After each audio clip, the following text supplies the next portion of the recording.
Time to periscope.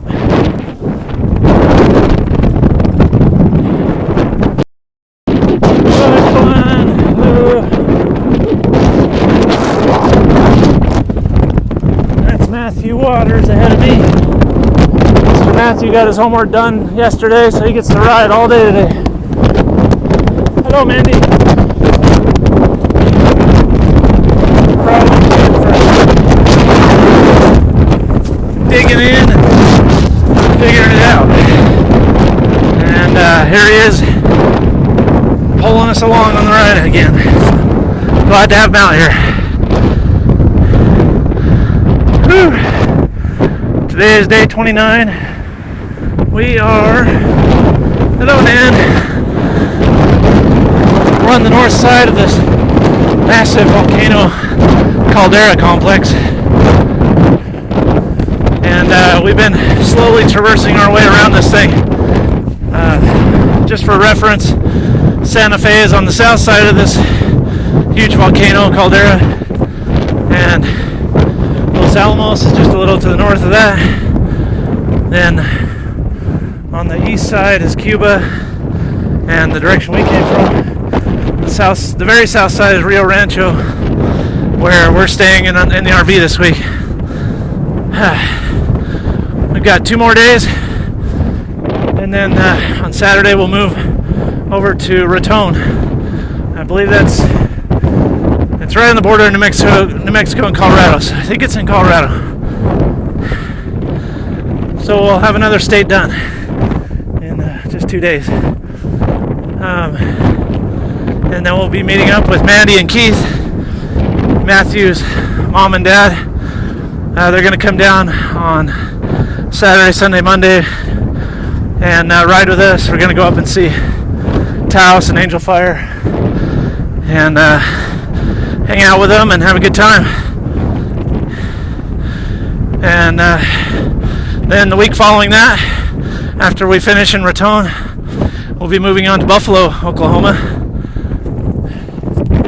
Hold on, I got a car that needs to pass me.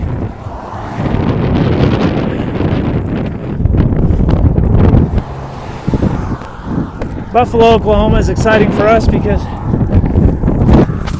that's the closest we'll come to Dallas, Fort Worth area. So Joe's wife Adrian, my aunt, will be coming up for 6 days, as well as my wife Tina, and our 2 girls will be coming up for 6 days. So we'll get to see them for almost a week before we head off for the last half of the trip.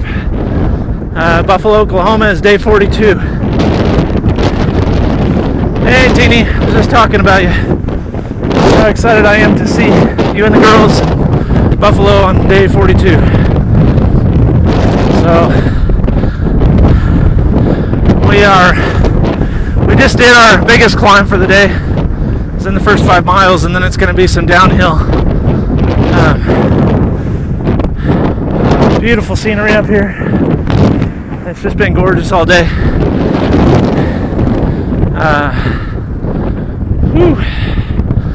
So we've been absent from Periscope for a little while. A lot of that has to do with connectivity as we went across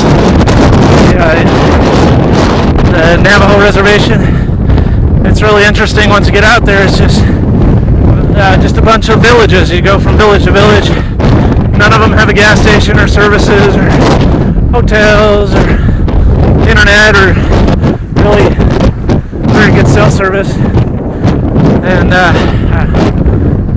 it's kind of cool actually. It's really so quiet and peaceful out there. And so we're out of the Navajo reservation now, which is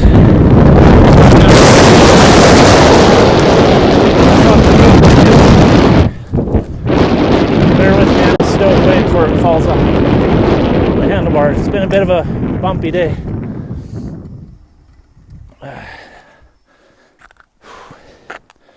Not sure what happened. Oh, yeah, the GoPro there. It's the second bracket to break. First one was on my phone mount here, which I've jerry rigged up to work again. And now this mount for my GoPro. But luckily we prepared for this. We've got plenty of extras. So I'm going to set you down just for a minute. You can watch me breathe.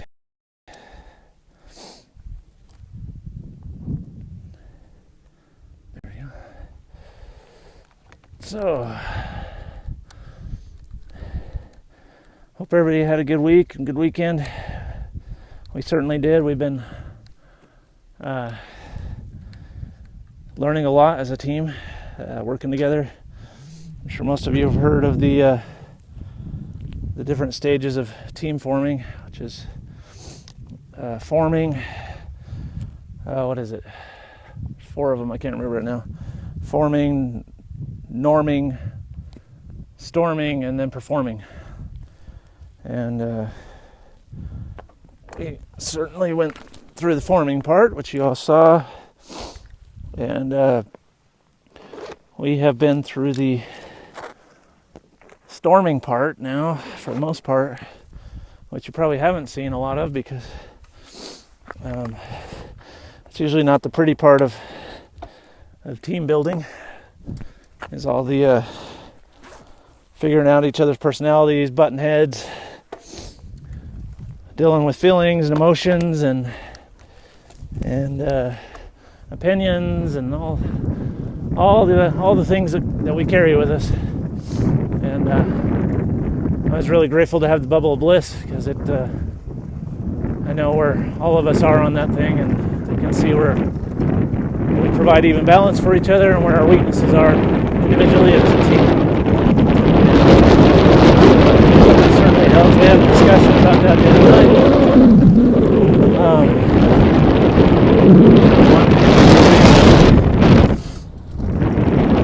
We're all very diplomatic people, which allows us to get along.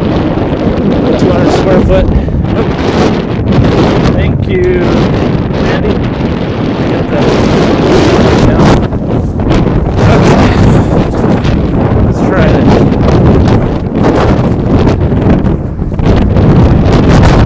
Okay, so so we went through the forming, storming, and the storming part was just getting to know each other, our strengths, weaknesses, and use the bubble of bliss to help with that. It's a cool tool. I'm grateful to have it.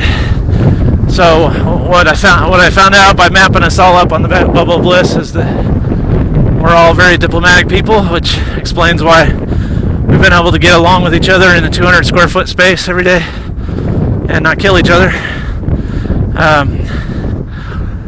And we all live in a world of possibility, which means most of the time our heads are in the clouds. All 4 of us are a bunch of dreamers, and we like to talk about what could be. So that's a good strength, but it's also our weakness, and the execution is a challenge for us. Getting out here on the ride at a consistent time every day, and finishing at a consistent time, and making sure we hit all the priorities, logistics, and things, Matthew's homework, our social media, all the things we need to do during the day. It can be a challenge because we like to stop and talk to people and talk about what could be and what is and what's going on, and theorize and philosophize and all those things. So we worked out a plan last night to help with our execution. So we're going to try and get out in the car at 7 a.m. every day so that we can be riding by 9, so we can be back in the early afternoon to let Matthew have plenty of time for his homework and for us all to do our logistical jobs and social media and whatnot. So it's really cool because we can all leverage our strengths, but then and bring those to the table, but then recognize our weaknesses as a group and individually, and come up with a plan to attack those to make them strengths. And after the storming part, that's where you figure out all your strengths and weaknesses. Then you go into norming in the team forming process, and that's where you start to come up with these plans normalize everything so everybody can coexist and all the strengths and weaknesses can be addressed. And the last part, which is where we're at now, in the norming part, the last part will be performing. That's when things start to gel, just all the time. And we're not quite to the performing part yet, but we're going to get there. We're putting in the hard work to get there. But it's just to put that in perspective, we've been living together in that small 200 square foot space for over a month now. And it's taken us over a month of being together all day long, every day, to get to the third step in team building. So if that gives you any perspective on how long it takes to do that in a corporate setting or business or in a church calling or in a family, you can take that 24/7 effort and then multiply how long it'll take you to do that if you're only interacting 1 or 2 hours a day, or if you're not actively working together to get through the process. So becoming, one thing that Michael Joe likes, he has been reminding me of a lot, and it's finally sinking in, is that the hardest thing in life that you face is becoming of one mind with another person. And here you have us as an experimental data point. We're testing that team formation theory of forming, storming, norming, and performing. And it's taken us over a month just to get to the third step of 24/7 contact. So it takes hard work to become one mind with someone. So be patient if you're in that process at the moment, which pretty much all of us are, trying to become one mind with somebody, if not someone directly in front of us, with our higher power for sure, and with ourselves. So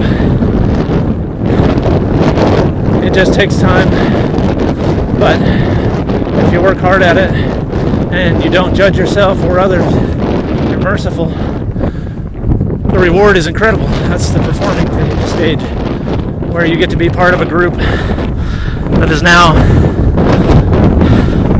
doing something bigger than it could have done in its individual parts, achieving something larger than the one person. That happens in the performing stage. So yeah, we've been riding bikes for 29 days. That's pretty cool. That's an accomplishment. But to get all the way across the United States as a group, that will be an achievement.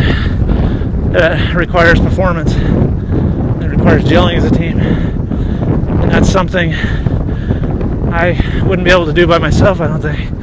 Ride all across the country by myself. We've met several people doing it. But I just don't know that I'm the person that could do that. So I'm grateful for my team here and for all the roles that they play. Oh, thanks, Dust. Oh man, for a minute.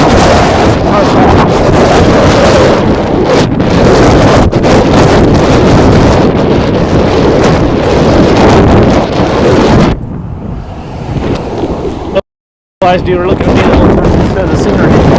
Sorry about that. Oh, my Forrest Gump beard is not quite there yet, but it's the fullest beard I've ever grown. That's fun for me. Not for anyone else to see it. You're scraggly and ugly. Anyway, teams are cool. Teams are important.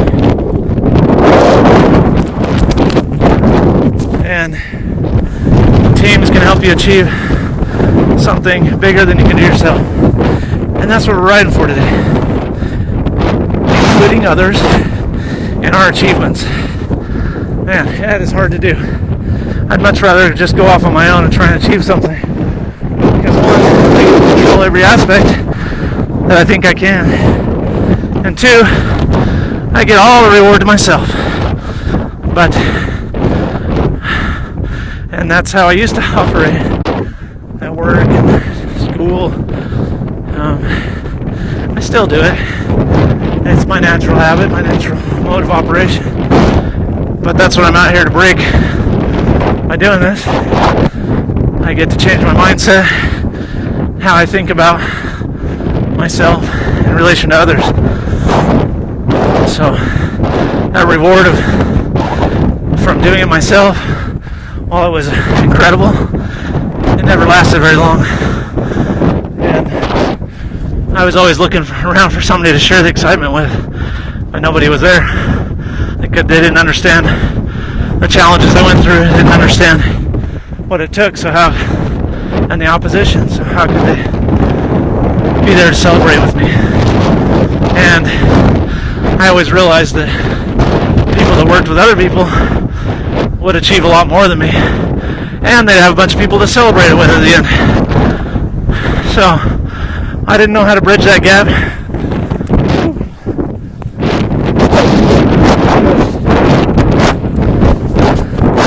Never really liked the situation I was put in, and the teams I was put on. You just don't have a choice. Got a car passing me, hold on. I need to shift my gears. Big hill coming up here. That's better. Oh, sorry for all the huffing and puffing here. Helps me think better, I guess. Another car coming.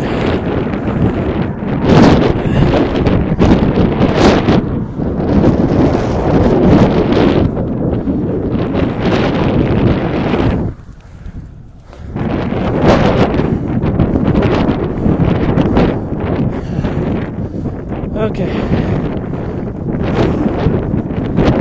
Oh, this is the last hill for the day. I convinced myself to go hard today because I looked at the elevation profile and I only saw a couple of hills at the beginning.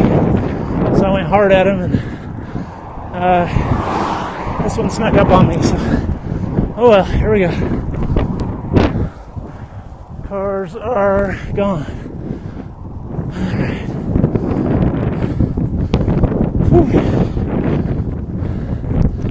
Now, how to do a hill with no hands so I can block the wind. Let's see. Oh. Okay. I'm just grateful that Tina's got us on these back roads with no traffic or little traffic, so I can do this stuff. Good job on the route planning, Tina. It's beautiful country. Much better than I-40. Even though the shoulder's wonderfully wide there. Pretty ugly through New Mexico. This is beautiful. Okay. So, if you're going to ask yourself the question today, challenge yourself,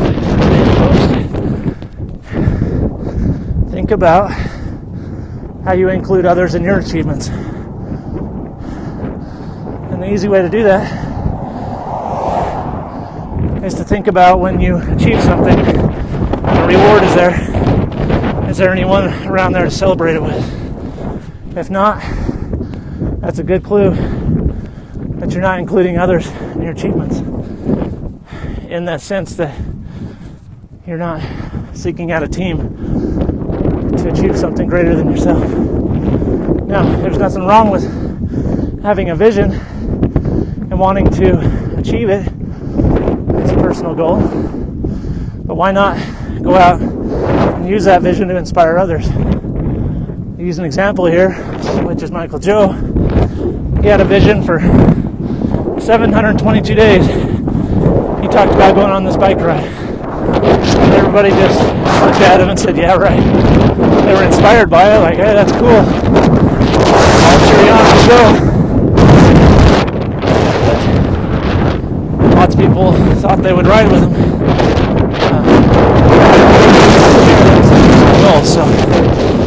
worked at it. Eventually, he found a team to go with him because it was his personal goal. That vision inspired others. It inspired me. It inspired my Andina. It inspired Matthew. It will inspire others to come along the way. It inspires people daily when they sign with any of us. When they talk to us, when we talk to them about freedom. That comes from one man's vision. Listening to his inspiration, following it. Okay, so that's a leader. Every team needs a leader. So you can be that leader. You can include other people in it. Now we can help. Now that there are three of us with him, achieve something even better than one he could have achieved by himself. So that is what we ride for today. And for the examples of Joe and many others in my life.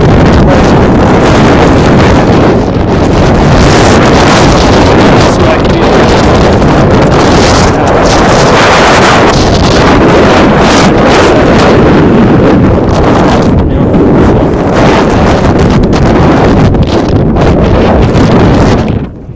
Alright, well, I just ran out of things to say about today's post, but that's all that's going to me right now. So, but I'll just give you an update on what's been going on over the last, I don't know, it's probably been 5 or 6 days since I talked to you on Periscope. But first of all, if you want to catch the replay of this, do so on Periscope for a day. That's how long they stay on Periscope. But I will upload these usually at night. If I have connectivity, you can get it, the next day. But if it's not soon enough and you want to watch it, just send me a text 940-393-3791 and I will find a way to get it to you. Network connectivity is an issue sometimes, so I'll do my best. But I've been posting these to our YouTube channel, Cattle Guard, Freedom Ride 2316, if you just search that term. And then I also post these to my blog eventually. I'll have the link there with a recap of what happened during the day with some pictures. And that's at born26.com, born26.com/Brad, and you'll find my blog there. So, the last 5 days have been challenging because we've been going through the storming phase of our team, and we've had connectivity issues also. So,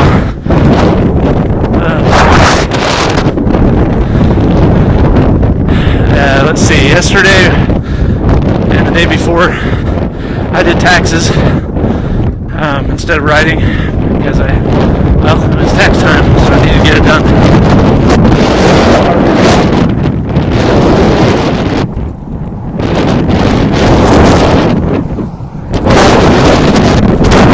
Matthew did his work the last 2 days, got caught up a little bit ahead.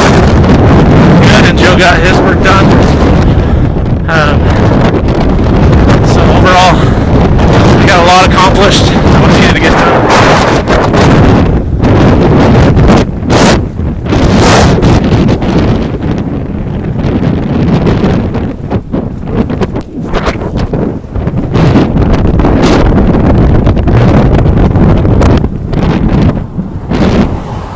Car is passing.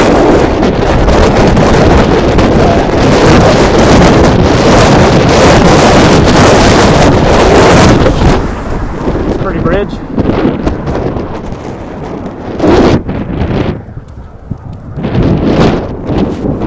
Wow. Beautiful. Hey, Grandma Mo. Joining. You got the replay on Periscope for today and then on our YouTube channel. Alright. Got through that. So before those 2 work days, we trying to find a place for the RV. And that's a bit of a challenge. There just isn't much out here. So on our move day on Saturday, we actually drove all day and looking for one. We're going to stay in a motel in this little town called Cuba, but it just didn't feel right, so we pushed on. We got over to the Taos area about 11 o'clock, midnight, and there just wasn't any place to stay.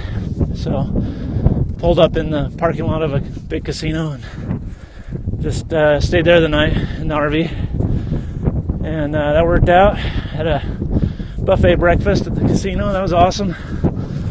And that Sunday we found a place in Rio Rancho where we've been out the rest of the week. So we got moved over there and got things situated. And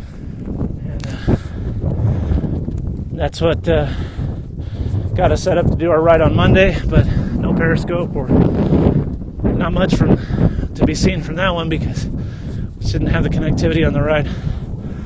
And then yesterday and the day before, of course, we had some important things like taxes and other things, homework that just needed to be done so that we could live to ride another day. And that brings us to today. We're back riding today and tomorrow, and we'll be moving the RV about 150 miles over to Raton to set up for the next week of rides.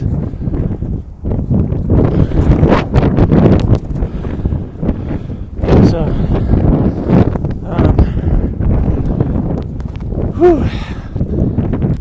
I've had my own challenges the last week. It's been a bit of an overwhelming week.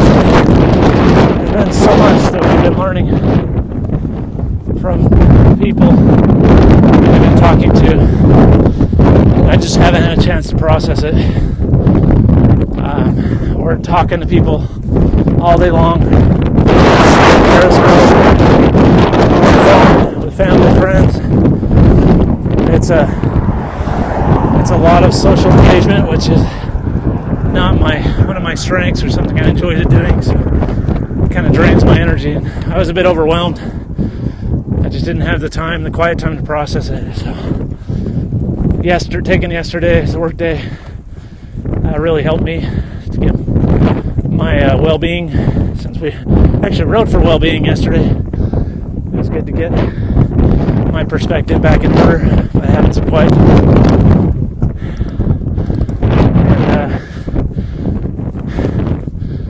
And I am out here to ride another day because of it.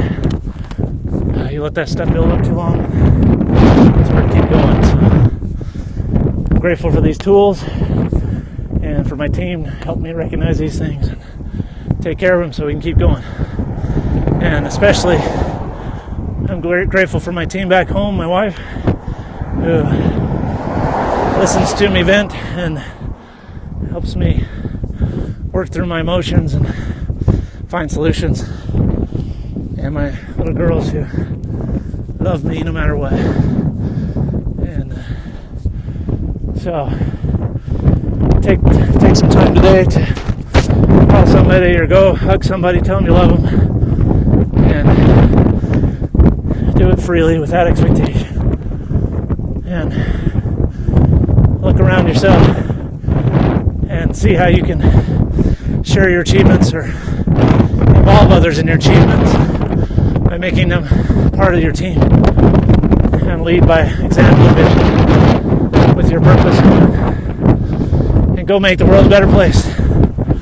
With that, I'm going to sign out because this hill is kicking my butt and I can't breathe. But I love you all. Thanks for tuning in. I'll see you on the next one.